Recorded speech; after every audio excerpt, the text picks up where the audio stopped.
Dhaggeeffattootaa fi daawwattoonni Oromiyaa Miidiyaa Teekinooloojii. Waraanni Adda Bilisummaa Oromoo golaalee Oromiyaa hedduu keessatti tarkaanfii gurguddaa fudhachaa jiraachuu isaatti himamaa jira. Kana malees jiddu galeessa keessatti jaal sanyii waraana Adda Bilisummaa Oromootiif barrii gabrummaa keenyatti xumuruu fi barrii waanjoo gabrummaa nuti kana malees keessumaan uummata naannoo Jimmaatti uummata dirqiidhaan waraanni Adda Bilisummaa Oromootu gaara kana keessa jira jechuun uummata dirqiin gargaaraatti shimala harka kaanii akka ibsaa jirantu mul'ataa jira.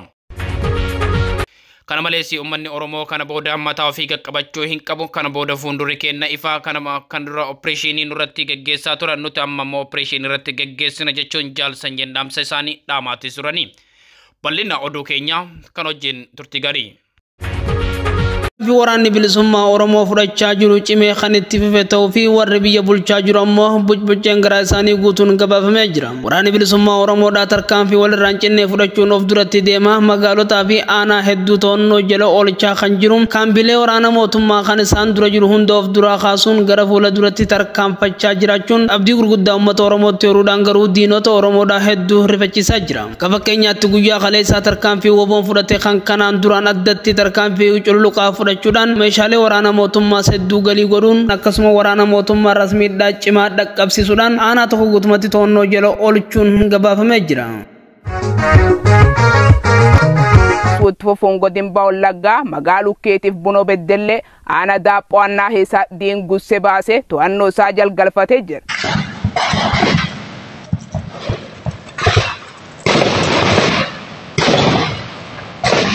Tarkaanfii diin uummata Oromoo dararuu jirtu waraan Biltsiginnaa magaalaaf aanoo keessaa buqqisu bifaaranee galgootichi waraan Bilisummaa Oromoo itti fufuuna.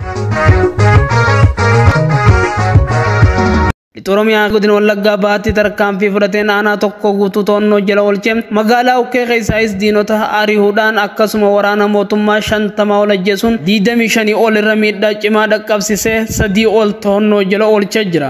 Waraanni Bilisummaa Oromoo iddoolee to'annoo jala oolche hundattuu uummata wajjin marii godhuun gara fuula duraatti tarkaanfachaa kan jiru. Garuu gareen biyya bulchaa jirtu ijoolleen tun lafa balleessaa jirti qabeenya nurraa balleessaa jirti jechuun himattus uummanni naannichaa garuu ijoollee tanarra nama nuuf wayyuu hin harkine warri biyya bulchaa jiru gaafa ijoolleen tun bakka kana gadhiifte maaf uumamnee nutti argisiisanii kanaaf namni ijoollee kana nu caalu hin jiru jechuun ijoollee tanaas simachaa jiran. Tarkaanfiin gaachanni saba Oromoo waraanni Bilisummaa Oromoo fudhachaa jiru iddoolee hedduu keessatti uummata Oromoo boonsuun abdii itti horaa jira. Lixa Oromiyaa keessaa kan torbee lama wal faana tarkaanfii fudhachaa jiruun lixa Oromiyaa yeroo gabaabaa keessatti qulqulleessuudhaaf akka jiranii simamee jira. Kana malees waraanni Bilisummaa Oromoodhaa jiddu galeessa Oromiyaa godinaalee Shawaa Lixaa keessatti tarkaanfii fudhachaa jiruun miidhaa cimaa qabeenya Biltsiginnaarraan dhaqqabsiisaa jiraachuun himamee jira. Akkasuma garee waraana mootummaa kan mootummaan bobbaasee hunda irratti tarkaanfii fudhachuun of duuba akka deebi'anis dirqamanii jiraachuun gabaafamee jira. Wal qabatee hoogganaan jiddu galeessa Oromiyaadhaa jaal sanyiin waraana Bilisummaa Oromoo irratti haasawaa godheen kanaan booda mootummaa irratti opereeshinii yookaan sakatta'insa gaggeessina malee mootummaan barbaadee bakka nuti jirru nu haleeluu hin jiru jechuudhaan dubbatanii jiran. Waraanummaa eebbifne baay'ee keessa dhuftaniitu gaafa sana kan nu eeggatu lolaa mootummaan akka waliigalaatti opereeshinii waraana Bilisummaa Oromoo irratti banee uummata Oromoo irratti banee lolatu eeggataa lola kanaaf uummanni Oromoo qophaa'aa waraana Bilisummaa Oromoo bira dhaabbadhaa jedhetan gaafa sana ergaa kana dubbate har'a immoo seenaa sun jijjiiramaa jira amma opereeshinii miti nuti immoo mootummaa irratti opereeshinii banuudhaaf deemna kanaaf uummanni Oromoos waraanni Bilisummaa Oromoos qophii godhadhaa jechuudha. Kopi godhadhaa barriitti kan ta'e deemu bara kana.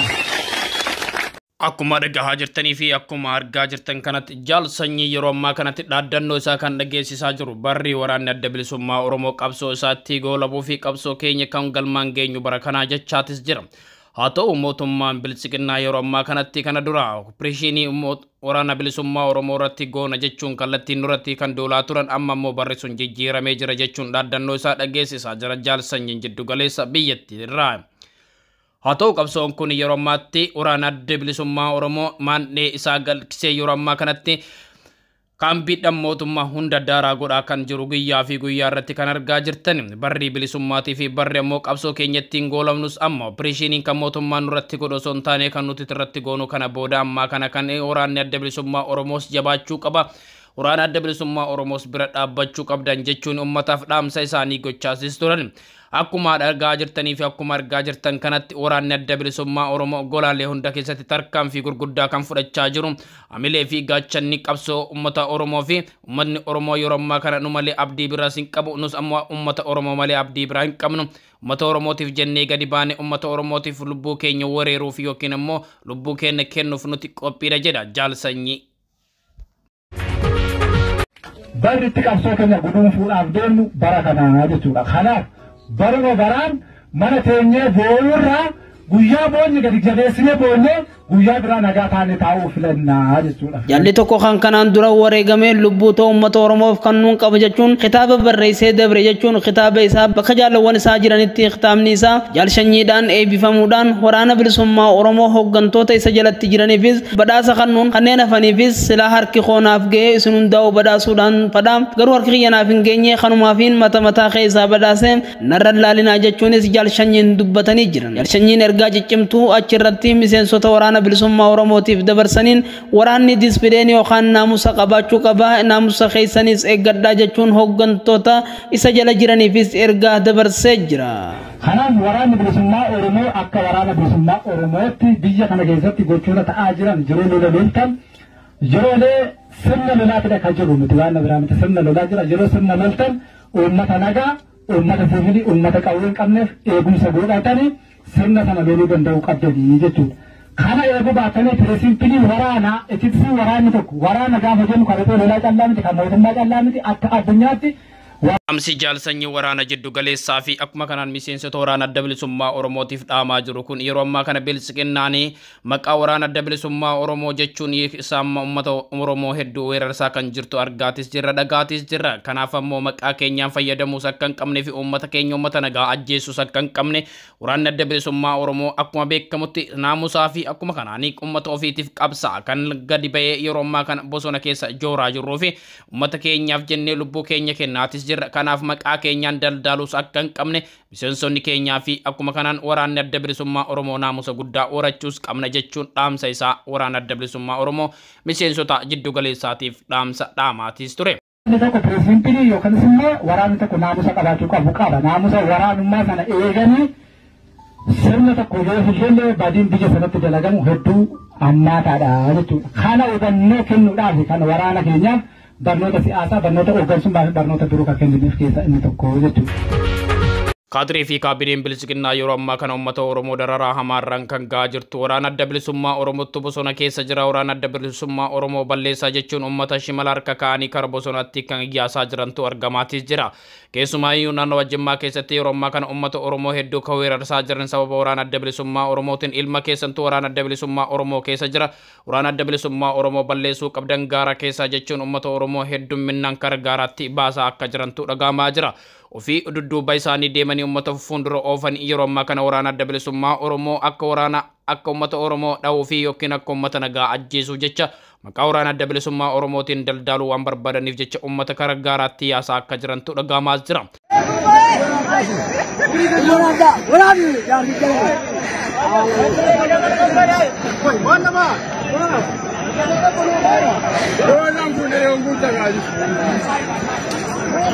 Shane barbadeessu dhagaadha. Oodal moorii kan buukan shane barbadeessuudha. Shane barbadeessina. Shane barbadeessina.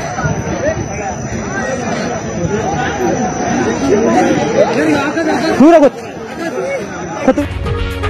wal waraansa isaanii akkaan kan itti ufanii jiran mootummaan naannoo Tigraay dhaabbanni mootummaa gamtoomanii nu jidduu seenuu qaba jechuun Dabratsiyoon Dabra Mikhaayil Xalayaa dhaabbata mootummaa gamtoomaniitiif barreessanii jiran. Dhaabbanni mootummaa gamtoomanii kan Awurooppaa kan Afrikaa dabalatee gareeleen hedduun waraanni kaaba Itoophiyaatti gaggeeffamaa jiru kun nu addeessee jira dhaabbachuu qaba jechuun gaafachaa kan turan. Mootummaan Tigraayis daangaa tarkaanfatee lafa Amaaraa keessatti lola banuun kan yaadatamu addunyaan dubbiin tunis fudhataman qabdu jechuun dubbii Tigraay daangaa tarkaanfachuu kanaas kuffiftee kan turte atoo malee mootummaan bilisiginnaatis maqaa waraana Tigraayin haleellaa qilleensarraa raawwachuudhaan daa'imman nagaa ajjeesaa jira jechuun qomatanii turan. Debresiyoonis kanumaan wal qabatee lola gaggeeffamaa jiru kana itti fufsiisuu waan hin dandeenyeef jecha dhaabbanni mootummaa gamtoomanii hatattamaan nu jidduu seenuu qaba jechuun Antooniyoo Guutereesiif waraqaa barreessanii jiran. Dhiyeenya kana ergamaan addaa gaanfa Afrikaadhaa kan Ameerikaa Itoophiyaa dhufuudhaan mootummaa Itoophiyaatii fi kan Tigraay wajjis mari'atee lolli kun akka dhaabbatu dhimma kana karaa nagaatiin furadhaa jechuun kan yaadatamu ta'us mootummaan bilisiginnaadhaa dhimma kana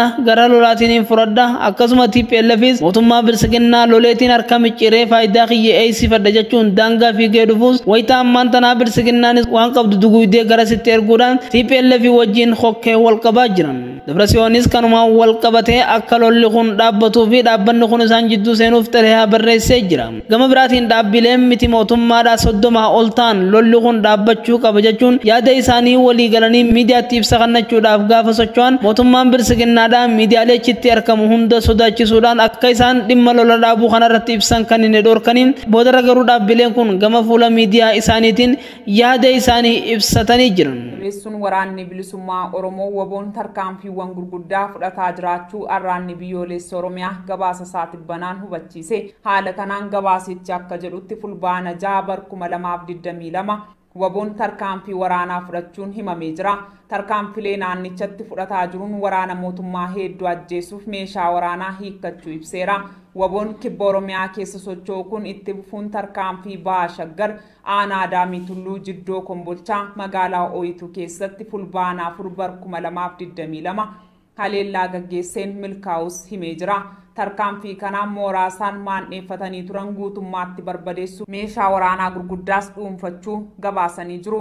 Ittuma fufuun waboon zoonii kibba Konya Gujii Bahaa keessa socho'u Cibraan Odaa Doolaa fulbaana 5/2022 aanaa Wadaraa mooraa waraana mootummaa Bilisiginnaa magaalaa Aanichaa Wadaraa keessatti argamutti seenuun lola gaggeesseen injifannoo gonfachuusaa gabaasichi ibsee jira. Gabaasa guyyaa har'aa miidiyaa waboon dhimmatti ba'u arraanni akka gabaasetti waboon zoonii kibbaa Konya Gujii Lixaa Cibraan Gumaa Baastuu Laasurroo aanaa Abbayyaa ganda Saariitii bakka addaa duree jedhamutti kaleessa fulbaana 7/2022 waraana mootummaa waliin lola gaggeesseen loltoota mootummaa hedduu ajjeesuu qabeenyaa waraana mootummaa dhuunfachuu ibseera. Waraanni bilisummaa Oromoo daran sochii fi ijaarimsa isaa jabeessaa jiraachuu kan agarsiisu miidiyaalee hawaasaa irratti waraabbiiwwan suur-sagalee yookiin viidiyooleen ba'aa jiran ni hubachiisu. Sochii waraanaa bakkoota hedduutti gaggeessaa jirus milkaa'inaan irra aanaa jiraachuu waboon maddeen odeeffannoo karaa adda addaa ifoomsuutti jiru.